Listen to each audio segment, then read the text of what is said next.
മുമ്പത്തെ പല്ല് 2 ഇല്ല. അതിന് മുന്നേ പല്ലെല്ലാം ഉള്ളതായിരുന്നു. എന്നിട്ട് പുറം മൊത്തം ചോര ഒക്കെ, ഫോട്ടോത്തിലും പുറം മൊത്തം ചോരയുണ്ട്.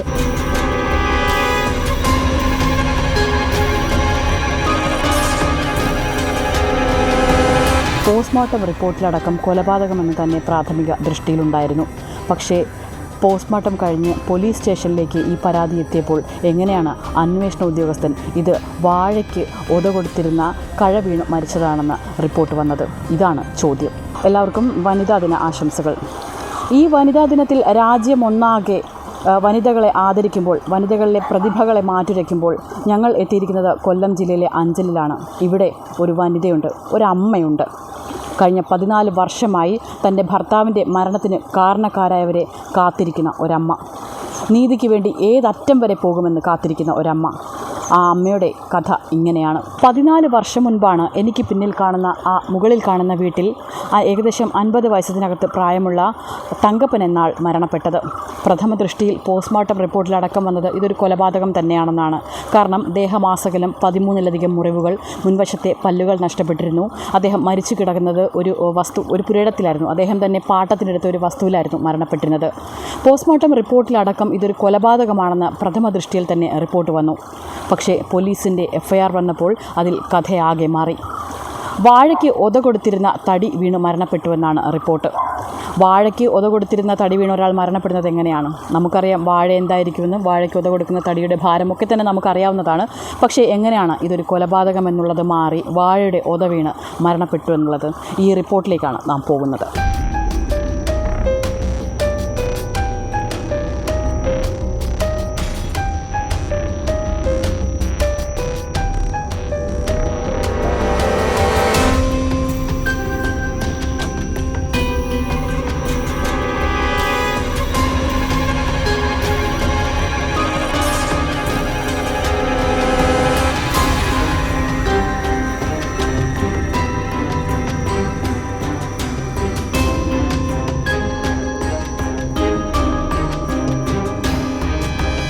തൻ്റെ ഭർത്താവിൻ്റെ മരണത്തിന് കാരണക്കാരായവരെ തേടി കഴിഞ്ഞ 14 വർഷമായി നിയമ പോരാട്ടം നടത്തുകയാണ് അദ്ദേഹത്തിൻ്റെ ഭാര്യ സുധ എന്ന അമ്മ. ഞങ്ങളിവിടെ എത്തുമ്പോൾ ആ അമ്മ പറഞ്ഞ ചില കാര്യങ്ങൾ, അത്യധികം വൈകാരികമായിട്ടുള്ള ചില നിമിഷങ്ങളിലൂടെ ഞങ്ങൾ അവർക്കൊപ്പം കടന്നുപോയി. കാരണം അമ്മ ഇതുവരെ സ്കൂളിൽ പഠിച്ചിട്ടില്ല.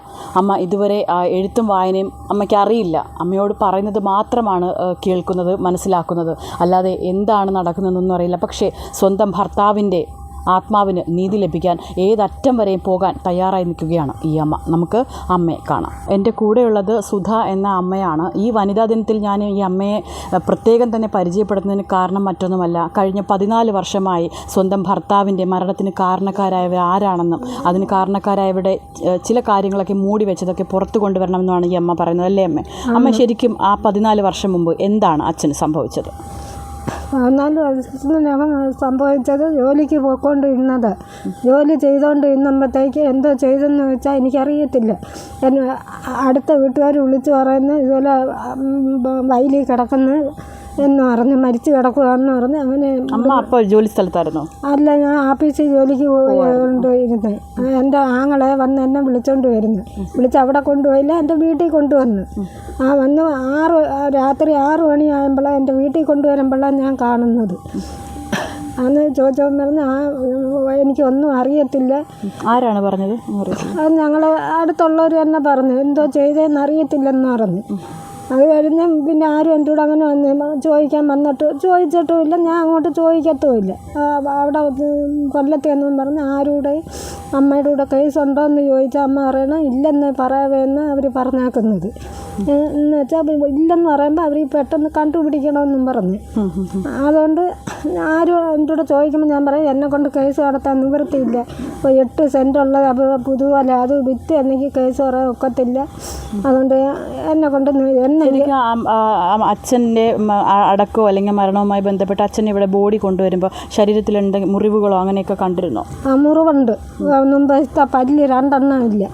അതിന് മുന്നേ പല്ലെല്ലാം ഉള്ളതായിരുന്നു. എന്നിട്ട് പുറം മൊത്തം ചോരയും ഒക്കെ ഫോട്ടോത്തിലും പുറം മൊത്തം ചോരയുണ്ട്. അന്ന് കൊല്ലത്ത് നമ്മൾ അന്നേരം ഞാൻ ഈ പല്ല് കാണുന്നത് അവരെന്നെ കാണിക്കുമ്പോൾ കണ്ടുകൊണ്ട് ഒറ്റ വിളി ഞാൻ വിളിച്ചോണ്ട് പറഞ്ഞാൽ അടുത്ത് ഇന്ന് അവർ പറഞ്ഞ് എന്തിനാ സാറേ ആ തള്ളെ കാണിക്കുന്നതെന്ന് ചോദിച്ചു. അന്നേരം തള്ള ഇത് കാണട്ടെ. അന്നേരം ഞാൻ കാണുന്ന ഇവിടുത്തെ പല്ലില്ലാത്ത കാര്യം. അപ്പോൾ ശരിക്കും ഇതൊരു കൊലപാതകം തന്നെയാണെന്ന് റിപ്പോർട്ടിലും ഉണ്ടായിരുന്നു അല്ലേ? ഉണ്ട്, ഇപ്പോഴും അതെല്ലാം ഞങ്ങളെ കയ്യിൽ ഇരിപ്പുണ്ട്. ഈ പോസ്റ്റ്മോർട്ടം റിപ്പോർട്ടിലടക്കം ഈ കാര്യങ്ങളൊക്കെ തന്നെ ദേഹമാസകലം 13-ലധികം മുറിവുകളുണ്ടായിരുന്നു. അതോടൊപ്പം തന്നെ പ്രഥമ ദൃഷ്ടിയാൽ തന്നെ ഇതൊരു കൊലപാതകമായിരുന്നു. വായിലെ പല്ല്, മുൻവശത്തെ 2 പല്ലുകൾ നഷ്ടപ്പെട്ടിരുന്നു. ഇതുമായി ബന്ധപ്പെട്ടുള്ള അന്വേഷണങ്ങളൊക്കെ ഒരു കൊലപാതകമാണെന്ന് പോസ്റ്റ്മോർട്ടം റിപ്പോർട്ടിലടക്കം തന്നെ പറഞ്ഞതാണ് അല്ലേ? എന്നിട്ടാണ് പിന്നീട് എന്താണ് സംഭവിച്ചത്? പോലീസ് സ്റ്റേഷനിലേക്ക് പിന്നീട് ഇത് പരാതിയുമായി പോയപ്പോൾ എന്ത് സംഭവിച്ചു? അവിടെ ചെന്നപ്പോൾ പൊന്നൂർ ചെന്നപ്പോൾ സർക്കിൾ എൻ്റെ ആദ്യമേ പുനലൂരാണോ പോയത്? അല്ല, ആദ്യം അഞ്ചല പോയത്. അഞ്ചൽ ചെന്നപ്പോൾ അവിടുത്തെ എസ് ഐ എൻ്റെ കൂടെ പറഞ്ഞ് അമ്മ പാർട്ടിക്കാർക്ക് കൊടുക്കല്ലേ എന്ന് പറഞ്ഞു. ഞാൻ പറഞ്ഞു ഇല്ല എന്നും പറഞ്ഞ് ഞാൻ പൊന്നൂർ പോയി. പൊന്നൂർ ചെന്ന് കേസ് പറഞ്ഞ് എനിക്ക് ഒരുപാട് പൈസ ചിലവുമായി. പിന്നെ അവസാനം വന്നപ്പോൾ എനിക്ക് നിവൃത്തിയില്ലയെന്ന് അവരെൻ്റെ ചോദിച്ചു, അമ്മ കേസ് ഇനി എന്തോ ചെയ്യുമെന്ന് ചോദിച്ചപ്പോൾ ഞാൻ പറഞ്ഞു എന്നെ കൊണ്ടൊരു നിവൃത്തിയില്ല, എനിക്ക് 9 സെൻറ്റ് മേടിച്ച പുതുവല്ല കിടക്കുന്നത്, അത് വിറ്റാൽ ഞാനും എൻ്റെ കുഞ്ഞുങ്ങൾ എങ്ങോട്ട് പോകും എന്ന് ചോദിച്ചപ്പോൾ പറഞ്ഞു അമ്മ കേസ് ഇന്ന് ഞങ്ങൾ ഏറ്റെടുക്കുക, അമ്മ ഞങ്ങൾ വിളിക്കുമ്പം വരുമെന്ന് ചോദിച്ചു. ഞാൻ പറഞ്ഞു എവിടെ വേണേലും ഞാൻ വരാം. അങ്ങനെ അവർ ഗവൺമെൻറ്റിന് കൊടുക്കാമെന്നും പറഞ്ഞ് എടുത്തേ. അഞ്ചൽ പോലീസ് സ്റ്റേഷൻ അല്ല, പൊന്നൂർ. പിന്നെ ഇതുവരെ അവർ കൊല്ലത്തുനിന്ന് 3-4 കൊല്ലമായി ഇപ്പോൾ എന്നെ വിളിച്ചിട്ട്. പിന്നെ ഇതുവരെ വിളിച്ചിട്ടുമില്ല. പിന്നെ അവർ ഇന്നാളും കൂടെ വന്നെന്ന് പറഞ്ഞ് ഞാൻ എന്തോ പറഞ്ഞെന്ന് എനിക്കറിയത്തില്ല. മോൻ്റെ കൂടെ കാര്യം പറഞ്ഞിട്ട് 3-4 പേര് വന്നായിരുന്നെന്ന് പറഞ്ഞു. ഞാൻ നേരം എടുത്ത് തൊഴിലുറപ്പിനങ്ങ് പോയി. ഞാൻ കണ്ടില്ല. മറ്റേ വരുമ്പോൾ എന്നെ വിളിക്കുന്നതാ, അന്ന് വിളിച്ചില്ല. അപ്പോൾ ശരിക്കും ഈ ഒരു അന്വേഷണം ഇപ്പോൾ ക്രൈംബ്രാഞ്ചിലേക്ക് അമ്മയാണോ അതോ എങ്ങനെയാണ് ക്രൈംബ്രാഞ്ചിലേക്ക് പോകാനുണ്ടായ സാഹചര്യം? അത് എനിക്കറിയത്തില്ല. ഇനി എൻ്റെ മോൻ്റെ കൂടെ ചോദിക്കാതെ കൊണ്ട് അവർ പറഞ്ഞേക്കുന്നത് എന്നായാലും അവർ കണ്ടുപിടിക്കാമെന്നാണ് പറഞ്ഞിട്ടുള്ളത്. 14 വർഷം കഴിഞ്ഞു അല്ലേ? അവർ പറഞ്ഞ് ചിലപ്പം 14 ആവും, 15 ആവും, 20 ആവും, 25 ആവും, ചിലപ്പം 30 ആവുമെന്ന് എൻ്റെ കൂടെ പറഞ്ഞു. അമ്മക്ക് അറിയത്തില്ല, അവർ പറയുന്നില്ല, നമ്മൾ കേൾക്കുന്നത്. പക്ഷേ അമ്മ ജീവിച്ചിരിക്കുന്നിടത്തോളം കാലം ഏതറ്റം വരെയും ഞാൻ ജീവിച്ചിരിക്കും കാലം വരെ എനിക്ക് എവിടെ അറ്റം ഏത് പോകണമെങ്കിലും ഞാൻ പോകും. എന്ന് വെച്ചാൽ എന്നെ ഇത്രയും കാലം കൊണ്ടുവന്ന് അന്വേഷിച്ച് തിന്ന ഞാനാണെങ്കിൽ ഇത് ആരാണെന്ന് എനിക്ക് കണ്ടേ വെക്കും. അങ്ങനെ അറ്റം വരെ ഞാൻ പോകാൻ തയ്യാറാണ്. 2010 ഏപ്രിൽ മാസമാണ് ഈ കേസിനാസ്പദമായ സംഭവം നടക്കുന്നത്. തങ്കപ്പൻ മരിച്ചു കിടന്ന ആ ഭാഗത്താണ് ഞങ്ങളിപ്പോൾ ഉള്ളത്. കാരണം ഈ കഴിഞ്ഞ 15 വർഷമായതുകൊണ്ട് തന്നെ ഈ സ്ഥലത്ത് കാലാനുസൃതമായ മാറ്റങ്ങളുണ്ടായി, പുതിയ വീടുകൾ വന്നു. അതുകൊണ്ട് തന്നെ കൃത്യമായി എവിടെയാണ് മരിച്ചു കിടന്നത് എന്നുള്ളതിൽ വ്യക്തതയില്ല. പക്ഷേ ഈ ഭാഗത്തായിട്ടാണ് അദ്ദേഹം മരിച്ചു കിടന്നത്. ഈ മരണവുമായി ബന്ധപ്പെട്ട് നടന്ന അന്വേഷണത്തിൽ പോസ്റ്റ്മോർട്ടം റിപ്പോർട്ടിലടക്കം കൊലപാതകമെന്ന് തന്നെ പ്രാഥമിക ദൃഷ്ടിയിലുണ്ടായിരുന്നു. പക്ഷേ പോസ്റ്റ്മോർട്ടം കഴിഞ്ഞ് പോലീസ് സ്റ്റേഷനിലേക്ക് ഈ പരാതി എത്തിയപ്പോൾ എങ്ങനെയാണ് അന്വേഷണ ഉദ്യോഗസ്ഥൻ ഇത് വാഴയ്ക്ക് കൊടുത്തിരുന്ന കഴ വീണ് മരിച്ചതാണെന്ന് റിപ്പോർട്ട് വന്നത്? ഇതാണ് ചോദ്യം. പ്രഥമ ദൃഷ്ടിയാൽ ഇത്തരത്തിൽ കൊലപാതകമാണെന്ന് തെളിഞ്ഞു. പിന്നീടുണ്ടായ അന്വേഷണത്തിൽ 5ഓളം പ്രതികളെ അറസ്റ്റ് ചെയ്തിട്ടുണ്ടായിരുന്നു. പക്ഷേ പിന്നീട് അന്വേഷണ ഉദ്യോഗസ്ഥൻ, അതായത് മേലുദ്യോഗസ്ഥർക്ക് കൊടുത്ത പരാതിയിന്മേലാണ് ഇത്തരത്തിൽ ഒരു വലിയ രീതിയിലുള്ള ദുർമരണം, അതായത് വാഴയ്ക്ക് കൊടുത്തിരിക്കുന്ന കഴ വീണ് മരിച്ചു എന്നുള്ള ദുർമരണം നടന്നിരിക്കുന്നത്. അന്ന് പോലീസ് അന്വേഷണം നടത്തിയിരുന്ന ഉദ്യോഗസ്ഥനടക്കം ഉള്ള കാര്യങ്ങൾ പുറത്തു വരികയാണ്. കാരണം രാമഭദ്രൻ കൊലക്കേസ് നമുക്കെല്ലാവർക്കും അഞ്ചലിൽ വളരെയധികം പ്രധാനപ്പെട്ട, അല്ലെങ്കിൽ ഒരുപാട് അന്വേഷണ ഉദ്യോഗസ്ഥർ അന്വേഷിച്ചുകൊണ്ടിരിക്കുന്ന രാമഭദ്രൻ കൊലക്കേസ് അടക്കമുള്ള കാര്യങ്ങൾ അന്വേഷിച്ചിരുന്ന പോലീസ് ഉദ്യോഗസ്ഥനാണ് ഈ കേസിലും കുറ്റപത്രം തയ്യാറാക്കിയിരിക്കുന്നത്. തങ്കപ്പൻ്റെ മരണവുമായി ബന്ധപ്പെട്ട കാര്യങ്ങളൊക്കെ തന്നെ എല്ലാവരും മറന്നുകൊണ്ടിരിക്കെ വർഷങ്ങളായി തങ്കപ്പൻ്റെ ആത്മാവിന് നീതി ലഭിക്കണം, അല്ലെങ്കിൽ ഈ മരണത്തിന് കാരണക്കാരായവരെ കണ്ടെത്തണമെന്ന് പറഞ്ഞുകൊണ്ട് നടക്കുന്ന ഒരു വ്യക്തിയുണ്ട്. അദ്ദേഹത്തിന് ചെറിയ രീതിയിലുള്ള വധഭീഷണി ഉള്ളതുകൊണ്ട് തന്നെ ഞങ്ങളുടെ മുന്നിലേക്ക് വരാൻ തയ്യാറായില്ല. പക്ഷേ അദ്ദേഹം DIGക്കും IG ക്കും ഇൻ്റലിജൻസിനും ഉൾപ്പെടെയുള്ളവർക്ക് സമർപ്പിച്ചിരിക്കുന്ന ഹർജികളാണ് ഞങ്ങൾ നിങ്ങൾക്ക് മുമ്പിൽ തുറന്നു കാട്ടുന്നത്.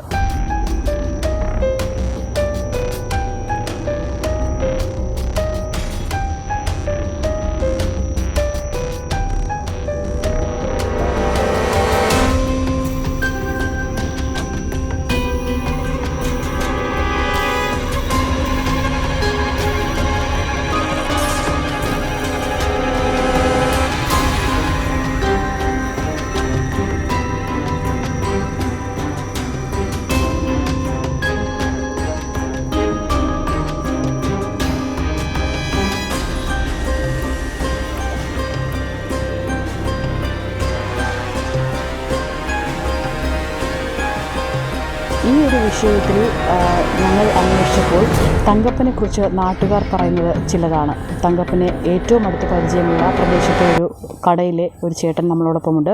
അദ്ദേഹം പറയുന്നത് കേൾക്കാം. ഇപ്പോൾ എൻ്റെ കൂടെയുള്ളത് ഇവിടുത്തെ പ്രദേശവാസിയായിട്ടുള്ള ഒരു ചേട്ടനാണ്. ചേട്ടൻ പേരെങ്ങനെയായിരുന്നു? എൻ്റെ ചന്ദ്രശേഖരൻപിള്ള സാറാണ് കൂടെയുള്ളത്. സാറിനെ ഈ തങ്കപ്പൻ എന്ന് പറയുന്ന വ്യക്തിയെ വളരെ നാളുകളായിട്ട് അറിയാവുന്നതാണ്. എങ്ങനെയാണ് തങ്കപ്പൻ്റെ ഒരു സ്വഭാവം? നല്ല വെള്ളമടിക്കുന്നുള്ള, അല്ലാതെ അവരാരും ചീത്ത വിളിക്കില്ല, മറ്റൊന്നും ആരുമായിട്ടും പ്രശ്നമൊന്നുമില്ല.